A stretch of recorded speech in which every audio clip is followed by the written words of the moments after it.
Welcome to Conversations with Healers, a podcast and video interview series that features intimate, soulful, and cozy conversations with self-healers and healers. Healer to healer, we dive into all aspects of self-healing and healing and being and becoming a healer. I am Damla. I am a healer and the host of this podcast, and I can't wait for you to listen to this conversation.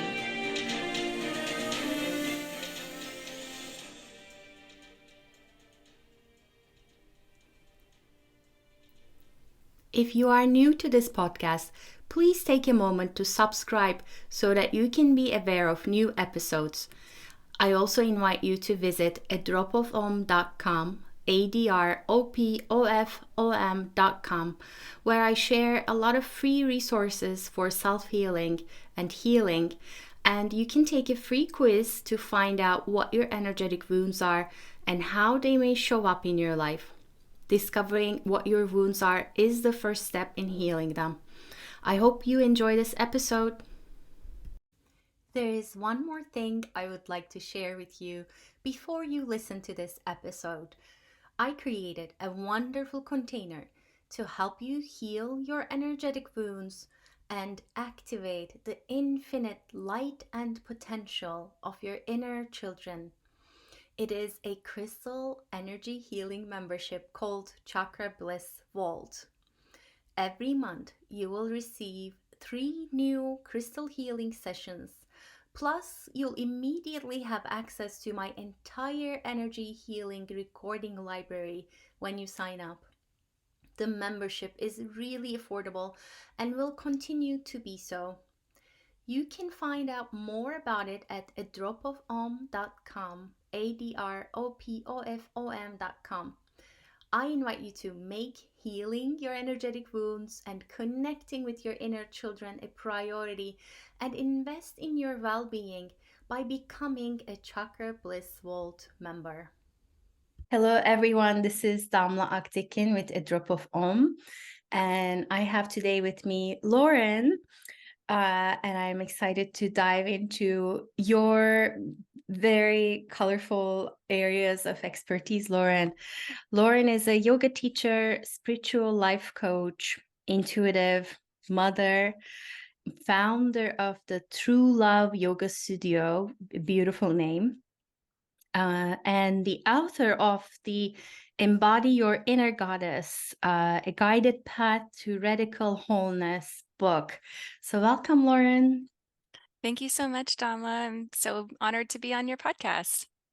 Great to have you. So let's start with, I'd love to get an overview of whatever is coming right now, of your story of coming to doing what you're doing and the different stages of that. So how you came to be doing what you do now. Yeah, thank you so much for asking. I think it was born out of a dark place, I think, like it is for many healers, and this desire to figure out who I am and what I believe and to connect with something greater than myself. So I am from the Midwest in the United States, and it's very conservative. It's very Christian for sure. And so I was raised in a very like specific setting where I was taught that there was this way that the world is, this way that God is. These are the rules to follow. This is how you're happy. These are your coping mechanisms. Um, and so I followed that and believed it for a long time. And as I got older, I started opening my mind a bit more. I've always been a big reader, so that helped me from childhood, really putting myself in other people's shoes and feeling into other cultures and stories. Um, in my childhood, I was also just really trying hard to be a good girl, to follow everything I was supposed to follow. And I think under the weight of the pressure to be so good academically, um, to try to impress boys, maybe in church. And I think with the barrage of social and religious and cultural and media messages I was kind of programmed with as a kid, I ended up just kind of crashing and burning. I couldn't really like hold the weight of that anymore. And in my later teen years, I developed an eating disorder, anorexia. And that's kind of where this journey begins for me, I think. So, in the eating disorder, it gave me the opportunity to heal. So, it was my first exposure to therapy, and my first exposure to yoga was while I was in the hospital being treated for anorexia. And it was a difficult, or it was a container for difficult conversations I needed to have with my parents about like my religious beliefs and my worldviews and things like that, which had changed quite a bit. Um, so I wish I could say that I healed right away, but it took a good like 10 years of trial and failure and trial again. In that 10 years, yoga was a big constant for me. It was not something I had a lot of access to in the early days, but I did what I could with like videos and DVDs and things like that. Um, I fell upon a Reiki training in my mid-20s and felt kind of mysteriously drawn to it. I didn't know quite what it was and hadn't really heard of like the energetic systems involved in it, but I listened to my inner voice and did the training, and that's where I was introduced to like the chakra system, which is such a big part of my work now. And then several years later on this healing journey, I was able to practice yoga very regularly, and I think that's been like the biggest catalyst for my healing and also for my dharma or my soul's purpose. Um, I eventually became a yoga teacher in my late 20s, and then everything's kind of blossomed from there. So that's a really like short origin story, I think. Um, I left out a lot of like embarrassing moments and and a lot of like debt accumulated from trying different types of school and just not being able to like hone in on what I was supposed to be doing. And but once I really like listened to my inner voice, got into the energy, and got into yoga, things started to click into place for me in a bit. Not that like everything's perfect all the time necessarily, but I just feel a lot more centered and grounded. Um, and of service to the world. Mm. Hmm. Yeah. Um, I guess what I want to ask is, what's your relationship to yoga right now? And the reason that I ask is yoga was my first stop in my healing journey too, because I was living in a version of what you describe. I was living in my head, in a mind-based world. I got my engineering degree, my MBA, went into corporate job, and with yoga, I realized that I had a body. And then for me, with motherhood, I realized that I was more than my body and got into the healing arts of vibration and crystals and whatnot. Um, I guess I want to hear your relationship to yoga now before I tell you mine. Yeah, I'm really intrigued to hear yours.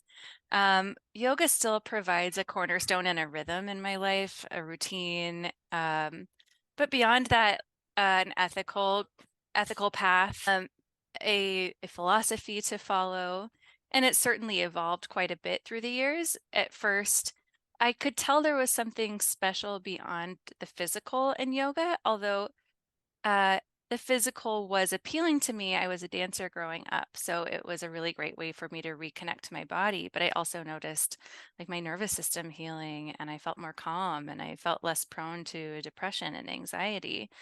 Um, I would say that I guess the depth of my knowledge has changed a lot since that like initial kind of awakening to yoga, and that I still practice asanas and pranayama, and I have a yoga studio and teach teachers yoga.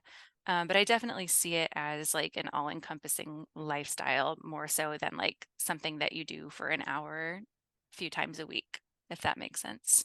Hmm.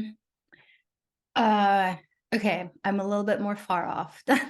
I feel like, I used to imagine, because for me, what happened is, in 2012, I gave birth. And at that time, I was a yoga teacher, I was a yoga studio manager, and I was doing all these fabulous things with yoga. And in my mind, I was going to give birth naturally. And then, like 10 days later, I would be back at the studio, which never happened. I had an emergency C-section. And at that time, like yoga didn't work for me. Like my body felt so strange and different. I had to find other ways to connect with myself. And that's when I leaned towards my first stop was mantra practice, because that was something I could do while nursing my child. And then I went into crystals and so on. I used to tell people like yoga and I had an amicable breakup. Like there's nothing wrong with yoga. I don't have any bad feelings towards it. But at the same time, it was very clear to me that that was a stop on my journey and not a destination. And now, like my daughter and I started to take, she's 11. So we started to take yoga classes at a local studio once a week on Sundays. And I go and my practice is completely different. Like I skip like 99% of the chaturanga. I don't like I don't always, and I tell people it's like I tell teach I'm very respectful of the teachers, but I'm also like I'm not gonna do anything my body doesn't want to do. And I still, I feel when you said like it's a part of life, I do, have my favorite stretches that I go to or favorite poses, but it's morphed from, oh my God, I have to do this every day to it's available to me, but it's not the only thing that's available. Yeah, that makes a lot of sense to me, and thank you for sharing that. I would say like my relationship to the asana practice has changed a lot over the years. When I first started getting into yoga, it was definitely for like the mental health benefits, but I started getting stronger. I started gaining like my mobility back. So the I don't know, the acrobatic part of the practice did become appealing. And, the training that I went to, they were really heavy on like hands-on assists and doing things specific ways. But as I've met more clients and my mind has opened up, my method of teaching and practicing has changed a lot over the years. I was invited to assist yoga teacher training in Costa Rica in 2014, so the year after I graduated. And my job was like 2 hours every morning to be doing hands-on assists on people. One of the students ended up about halfway through the training letting us know how harmful it was for her because she had horrible complex childhood trauma. And every time she was touched, it was sending her into like a trauma response. Um, and that really opened my eyes. I think in yoga in the US, there's just been a way that things have been done for a long time. And after that experience, I was like, I need to learn more about this and figure out not how to not harm people and learn about like my own trauma and how to like work through that on and off the mat. Um, So I've become trauma informed in that time. And so my teaching methodology has changed a lot in that, like, if you were in my class, I would not say or do anything. I'd be so happy that you were honoring your body and having your own experience. And in practice, I've gotten to do that too. Like, I became pregnant during the pandemic and my body changed and I gave birth and, I was practicing at home and stuff, but I couldn't go to prenatal yoga or, I wasn't like in classrooms. It just wasn't possible. And I had to like really honor where my body was for a long time and honor that like I don't have an hour to practice. Even now, my daughter's almost 3. I practice like 30 minutes 4 times a week. And to me, like that is good enough. Beyond that, like I need other forms of movement. I love to strength train. I love to take walks. Um, and, I love other forms of connecting spiritually. But I think the yoga will probably always be like a cornerstone for me just because it is all encompassing with body and mind and spirit. But it's going to look different, I think, in different phases of my life because as humans we change. That's who we are. That's a great way to put it. It's gonna look different in different phases of our lives, and that's okay. And it's a wonderful thing, actually. Um, what that reminds me of is, and I think there's a piece of what we're talking about, which you're touching upon on in your book. By the way, I love your book. For our listeners, it's called Embody Your Inner Goddess, but it has a lot of chakra philosophy and touchstones in it. And then you have different affirmations that you color with personal stories, which was wonderful to read. And one of the things you mentioned there is perfection. And so as we started to go to the yoga classes with my daughter, I gave her a few pointers in terms of safety, like keep your knee this way, and this is the foot position. But other than that, I try not to touch her or say much. But even so, as we're going through the class, occasionally she would look at me and she goes, "Mom, am I doing it right?" And I'm like, yeah, yeah, yeah. And then she's pretty tight in her hamstrings. And then she tries to go, fold herself in two, and she doesn't go all the way. And I just go like, do however much you can. You don't have to force it. But I keep checking in with her in terms of how we both feel before and after. And Mm. she does notice a difference in the aftermath of that. And I think that's where the magic of yoga comes in, no matter what you do in your class. Even if you do something completely different than the teacher, like I mostly do, you end up getting there, whatever there is, which is a beautiful thing. So can you tell us about your book? How did that come about? What were you hoping to achieve with it? And why is it special?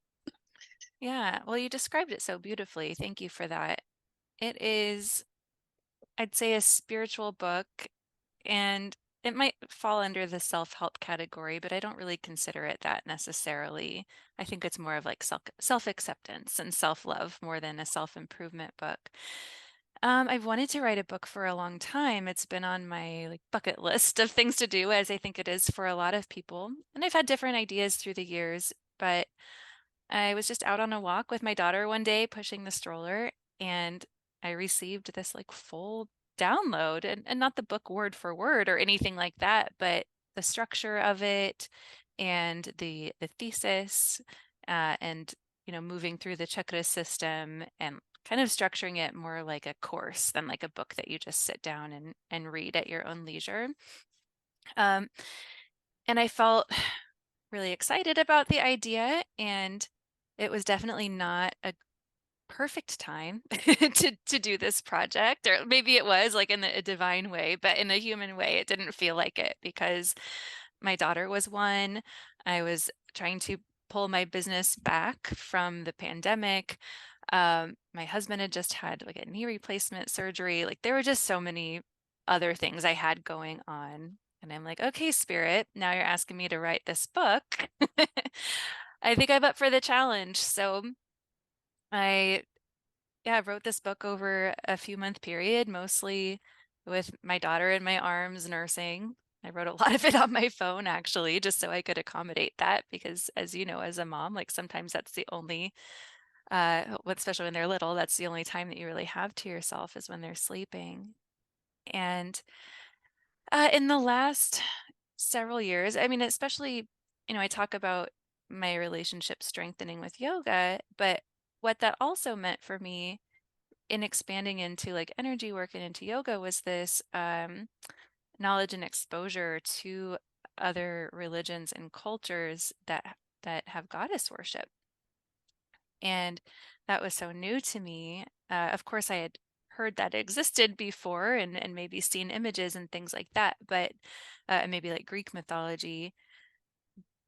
But when I first started working with the goddesses, particularly like the Hindu ones, because of my yoga practice, it was really the first time I had seen like myself, like my physicality and the divine in me in that way.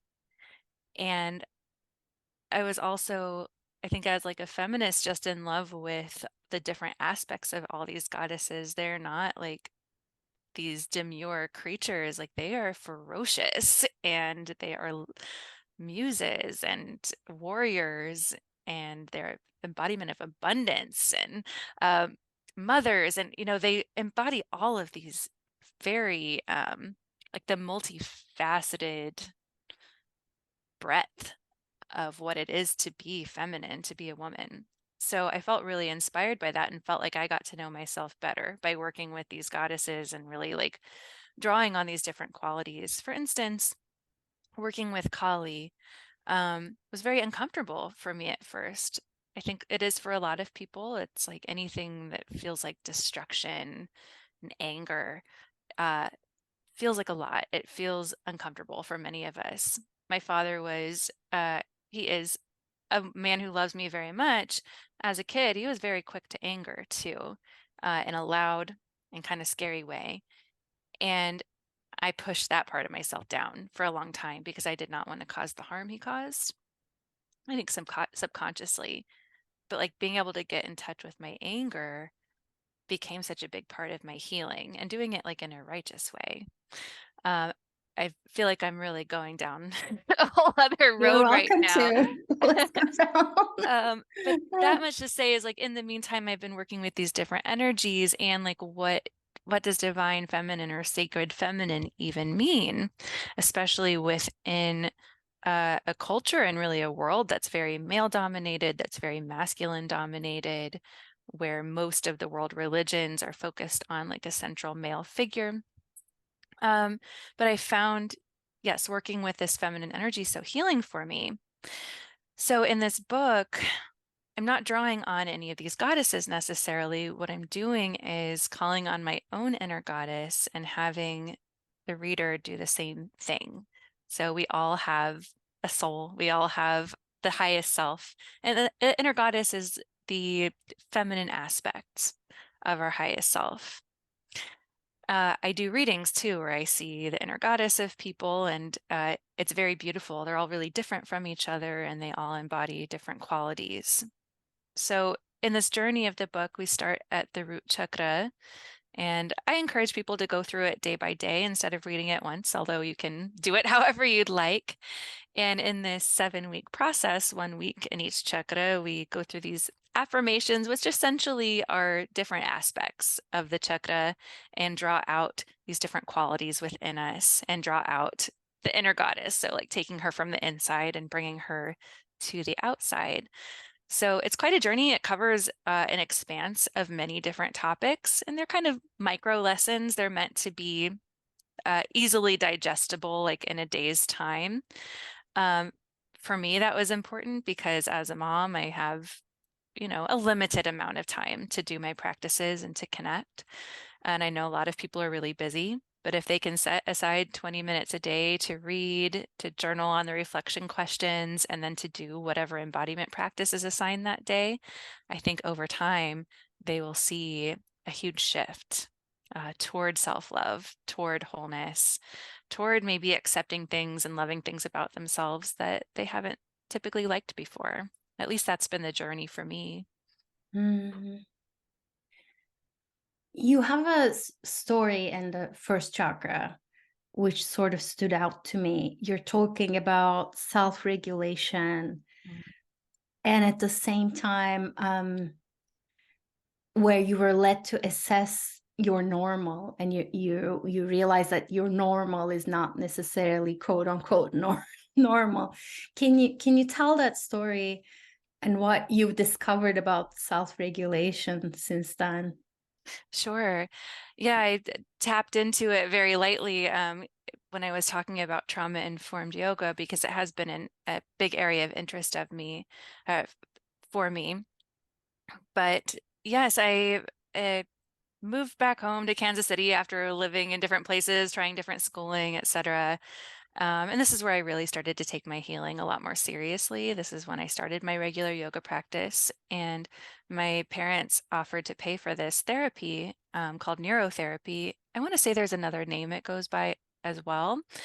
But in this therapy, you get your brain hooked up to all these electrodes, and it measures your brain waves. Somehow you look at a screen and it's almost like a game, but you don't have a lot of conscious control over the game. But over like 30 sessions or so, it starts to regulate the brain waves.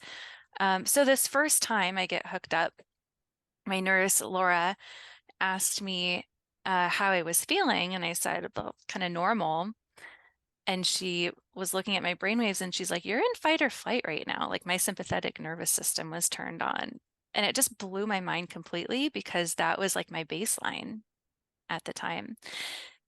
And sadly, I do think it's normal. In a way, we have a society that really is like stressed out, whether it's from past trauma or just from, the stresses of everyday life, and the disconnection that we have to earth and to spirit.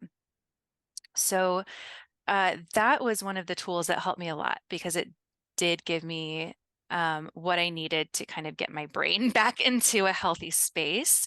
And then I also had yoga, which also I think even if you're not trauma informed, it can still help heal trauma and heal chronic stress and anxiety because it connects you into your body. It connects your mind and your body. Um, so yeah, thank you for reading that and for bringing that up because that was a really important part of my journey. I will go into it a little bit. There are, of course, more complex systems than what I'm going to describe, but I will describe it in really simple terms of the trauma response. So for me, trauma is like any undigested experience. So it can be small and it can be big.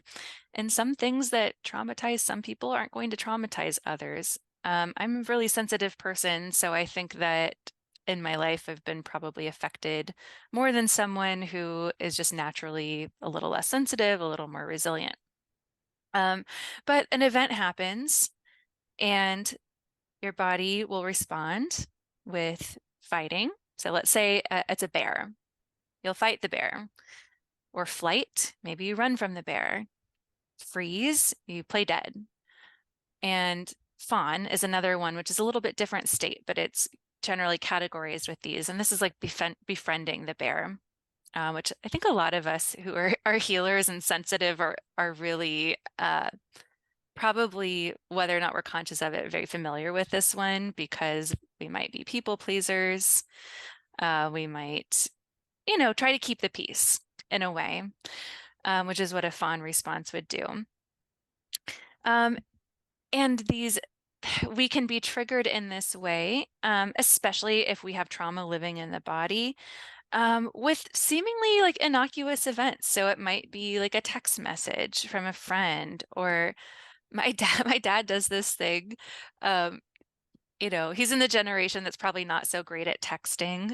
So he'll just say, call me. And every time he does that, my nervous system just goes into like an extreme state of like, oh my God, what's happening? Why does he want me to call him?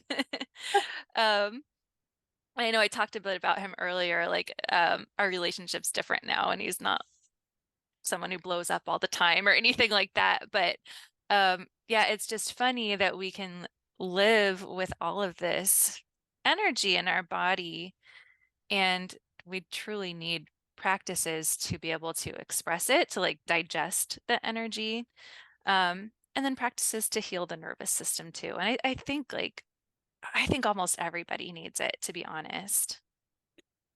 Yeah, thank you for giving that mini snapshot. What strikes me most in this story of yours, which I think is very, very potent for anyone listening, is that you don't even realize that you go there. You don't, like, that heightened response in your body becomes so normal when you're traumatized that that's your normal. Like you said, you were like, yeah, I feel normal. Meanwhile, your body is like, oh my God, like what's going on? So that's a great reminder to stop and just check in. And also stop and say, I've been dealing with this myself for so long. I'm ready, willing, and able to get help. And the help could be talking to a friend you trust. Help could be going to a yoga studio. Help could be working with a healer like me. But that help is crucial in the parts that you don't see that you're in that heightened response. Like a healer like you and me, we can pick it up right away. We're like, oh, okay. Like there's a lot happening here in the system, which the self-regulation part to me is also important. Self-regulation begins with self-awareness. Are you even aware that you're going into that? For me, what I'm noticing as the news and the craziness in the world heightens, I find myself going into a little bit of a frozen place. Like I'm functional, but there's like this low buzz of some sort. And when I realize that, I'm like, okay, let's just go outside. Let me connect with that friend. Let me see what else I can add to my self-regulation, self-care practices. So, and that becomes its own, like, just like yoga, you got to find the containers that fit you. Rather than you trying to fit into a container that doesn't feel right. You got to try a lot of things to find, and then that changes, and then you got to try a few other things. About the third chakra, one of your affirmations is, I am not sorry. Can you talk about that? Yes. For a long time, I was a chronic apologizer. It was, I think, part of that fawn response, just taking the blame for things. And it became something I said, I'm sorry all the time. Like, I don't know how many times a day I was saying it, but I was not even conscious of it. It was like I would bump into a table and say, I'm sorry to the table, or, just any situation. I would apologize. And I've been married for 11 years now, and it's been a great learning tool for me. And my husband has been good at holding me accountable in certain ways. And that was something he gently asked me about, like, have you noticed that you say this all the time? And like most of the time it's really not necessary. I felt really called out at the moment, but then I started the awareness piece happened, right? I started noticing every time I was saying it, and I felt so sad for myself in a way that I felt the need to do that. And I think that especially like as women and femmes, a lot of times we're expected to like keep the peace, to stay calm, and to maybe like even lower ourselves in a way or be submissive. Uh, it even happens like I forget like the studies around it, but like if a woman is walking down the street and there's like a larger man in front of her, almost always the woman will move out of the way so the man can like keep his straight trajectory. And I know women have become aware of that, and some have been challenging that like in the recent years. But that's one example of just like unconsciously submitting, um, because that's what we've been taught, I think, by our families and our culture. So for me, noticing that and then changing it has been really powerful. So a lot of times when I want to say I'm sorry, and it's been a few years now, so it doesn't happen as much, but I'll say thank you instead. Or like, excuse me, if that's warranted, or nothing at all. However, if an apology is warranted, of course, we need to apologize and say, I'm sorry. I just feel that there are a lot of women out there, especially who overuse it quite a bit. Is that something that you identified with in any way? Not personally. Mhm. I'm more I get more rebellious. My anger is more out there probably than is necessary. My work is a different kind of embodying that. My work is, let's say if I got like fiery about something, I turn to the side to my daughter and say, like, this isn't about you. Like, I need to, walk through this. This has nothing to do with you. I love you. So that's, I'm probably more like your dad. That makes sense. But it stood out to me because I am not sorry is a strong statement. It's a strong statement of saying, yes, I accept responsibility for my part, but I'm not willing to take on anything that's not my responsibility in the world. Mm. The people pleasing part I am working with, that I have quite a few, and I didn't realize that I had it to such a degree. Like there were some recent things, and I was like, oh, like that's how I'm accommodating people, and that's how I'm saying yes when I mean no. And so that has been quite a self-awakening process. Which brings me to, I think, my favorite mantra in your book is the one with the seventh chakra. I revel in space. And you say giving yourself enough grace and space to connect with source. So how did you come to that, and what does that mean for you? Mm. It's something that I feel like a lot of us don't have, in modern life. Or when we do have this space, we might distract ourselves, right? People don't want to sit with their own minds. A lot of times they can be scary places to dwell. But that is where we need to go for this connection. For me, I relate it to the yogic practice of pratyahara, which is sense withdrawal, which is like going inward. It's the step before like concentration and then meditation. But I think back, I think I say this in the chapter, I think back to my childhood and like being alone in my room and doing nothing. And I think a lot of children aren't really afforded that anymore because there's always the phone to look at, or, there's always something to do or to distract oneself.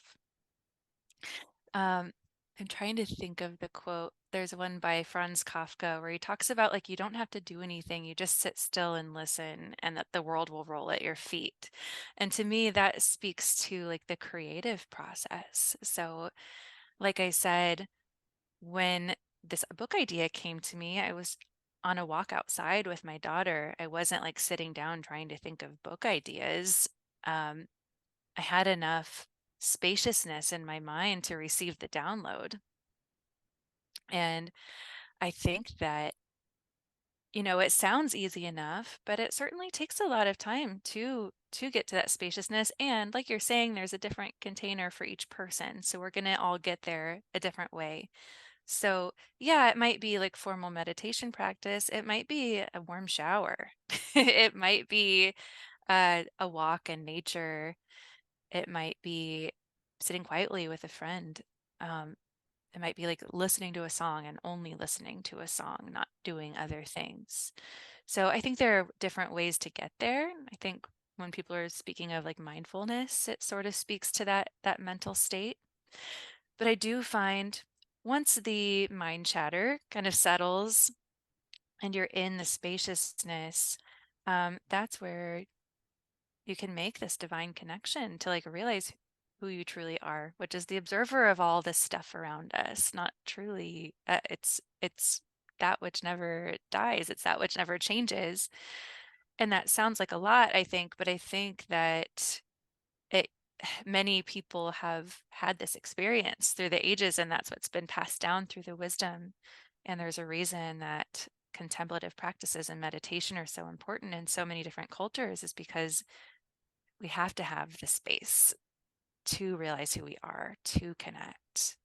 It's not going to happen with the to-do list in the head and with the anxiety and with the the distraction that has to happen in the quiet moments. Mm. I love the idea of space as a basic need. And having space could mean just like you're describing, the physical space. It could mean just creating some space in your shelves, as I just did Mm. last week. Or it could be mind space, or saying like Thursdays, I don't have any appointments, or something like that. That's so important. And I love that you highlighted that in your book, because there's something about, like, I revel in space, but there's also a revealing process that's happening when you give yourself that space, or when you are able to give yourself that space. um Something reveals itself to you, in you, and just like you were mentioning, in the walk or wherever, something that wants to come into you can come into you and fill that space. um and I I love mantras. I love affirmations. And I know that that's something you've touched upon in your different sections too. Um, do you find that like, do certain affirmations come to you, or mantras, more than others? Or do you find not finding comfort in certain ones at times? I'm not sure if I'm asking the question right, but Yeah. I think I understand. I think for me, um, I use what I need in the moment, right? And just let them come more naturally. So if I notice like a negative thought pattern or something like that, I'm able to draw upon whatever the opposite is. But it's not just about like saying whatever the opposite of the negative thing is. It's like kind of holding that thought in compassion first and zooming out a bit, where I'm like, where did this thought even come from? Why am I thinking this right now? And then I'm able to turn it around a little bit more. Um, so I think it depends, and and then I love the ancient mantras as well. Like Om is one that I think always is and always will be soothing to me, probably. It soothes the nervous system by its nature. But yeah, if I'm having a day where I'm picking at my body or something like that, I have to sit back and be like, well, where is this coming from? Like, is this really the problem? And then what can I do to turn that around? I love affirmations too. I hated them. I truly hated them. Back when I was a teenager, I was introduced to them in the hospital. And I just felt like I was looking at myself in the mirror and like lying to myself, or like trying to gaslight myself into believing them. Um, so I think that like pulling back and holding oneself in compassion is a really important step before like just saying the opposite thing. That way it doesn't feel as much like a lie. Or you can use little like bridge mantras. Like I love this. I think I got this from Gabby Bernstein, but if the mantra isn't quite working, she'll say, I am willing to, and then the mantra. So let's say it's like, the first day it's I love my body, which is really hard, I think, for a lot of women to say. You could say, I'm willing to love my body. So you're in that kind of in between step, and you're kind of showing the universe or source that you're open to it and yourself. yeah, I think my first introduction to mantras is with my yoga teacher training, of course, and then I dove really deep into them. I ended up creating like a 40 days of Shanti mantra journal, and I gave some classes around them. But I think it's my approach to them now is similar to my approach to yoga, which is close to what you're describing, which is there are a few ones that feel good. Mm. One of them is whatever is enough in this moment. Whatever is enough. I go back often to infinitely grateful, Mm. especially right before sleep. I love just feeling that in my body. Um, but outside of that, like, my system no longer is able to. or is willing to take anything forced into her, Mhm. even if it's through my mind. Like I'm not finding the need to go out and look for things that would improve me, Mhm. versus my practice right now is more, okay, this feels good. And I'm open to, reading, getting inspired for things that feel better, and things that feel in that range of good to better. Um, but I'm not in a continually, let me improve my, let me look into the Mm. mirror and do this or say this kind of place, if that makes sense. Yeah, that makes a lot of sense to me, and I absolutely identify with that. And I think it just speaks to where you are, like, you know, in your life right now, and me too. And sometimes if I'm going through a difficult time, I'm so glad that I have those practices to hold on to. And um, I designed this book too. Like it could be for somebody who is new to spirituality or new to yoga, but it also could be for somebody who's been on the journey for a while that just needs that extra like a container to be within for a while to reconnect with themselves, you know? Um, so I for sure identify with what you're saying. I'm not I think that sadhana or the spiritual practice is always going to change, just like we were talking about with yoga. And we, it's a good thing to just allow it to evolve with us instead of clinging to specific practices or to how we think it should be or somebody tells us it is. Mhm. Yeah. I'd love to find out what you're learning right now and what's next for you. And not learning in the sense of what you're getting trained in or at, but more on a spiritual level and what you feel is next for you. Yeah, as much as I'm a nerd for learning, I'm actually not doing any trainings right now, which is good. I did a lot in the last couple of years, which was nice to be in those containers. I'd say that I'm learning every day from motherhood. It is, one of the hardest things I've ever done, if not the hardest and most rewarding too. I absolutely adore being a mother. I adore being my daughter's mother.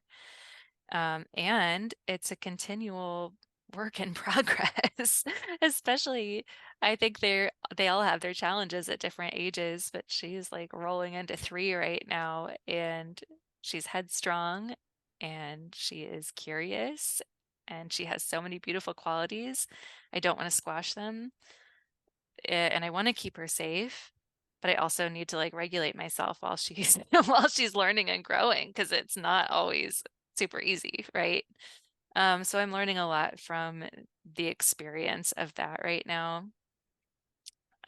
From that, I'm also learning this deep sense of like consistency that I didn't have in my life before. I feel like she has been my catalyst for that because when you're a mother, you have to show up every single day, even if you feel like crap. And yes, you can call in reinforcements or your village if you have one, but you don't get to take time off from being a mom. That's who you are and your role in this little one's life. So that's a huge thing I'm learning right now. And also, I love teaching. It's been something I've done for a long time. But right now I'm doing a lot of interviews like this. And over the last like year or so, I've really been strengthening my throat chakra, um, going beyond teaching and just feeling comfortable, like having conversations that I know will be heard by people I don't know. Um, I've grown a lot in that way with my own podcast with my best friend, and yeah, having these beautiful conversations like I'm having with you. And I feel like the more I do this, the more I guess I don't want to say confident. I guess confident would be it, but just the more I feel even more settled into myself, if that makes sense. Using my voice in that way. And I think it's important. I think it's important for women to use their voices, even or maybe even especially when it's uncomfortable. So I'd say those are two of the major things I'm learning right now. Um, I'm always learning, I think, as like an energy worker, how to like create better boundaries for myself too, and to separate others' energy from my own. And that's been a process that I've been learning about. I'd love to hear how like your process with that and what helps you. I'm definitely curious. Oh, yes. Um, Thank you for sharing that. Motherhood definitely journey. It keeps